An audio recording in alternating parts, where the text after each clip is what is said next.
आज नवीन बाबू समस्त सांगे भेटी एवं ओडिशार समस्त लीडर्स आसी विजु जनता दलर सबु प्रकार आलोचना होता निर्वाचन स्थल आलोचना होता निर्वाचन मंडल केमती कौन चली केमती आगु को संगठन करा संगठन केमती मजबूत हम ता विषय आलोचना चली आज आलोचन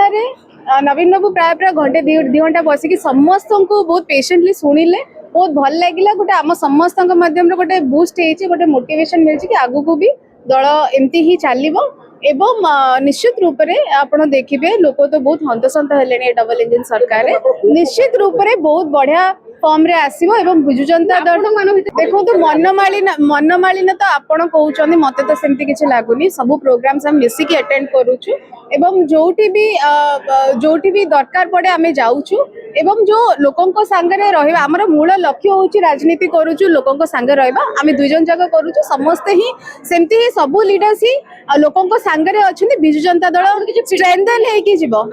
नै फीडबैक आमे सारंग कोठु नेलु नवीन बाबू कोठु नेलु किमती आगु को ऑर्गेनाइजेशन लेवल केमती स्ट्रेंथन करिवो ता विषय फीडबैक नेलु एवं आलोचना भी कलु।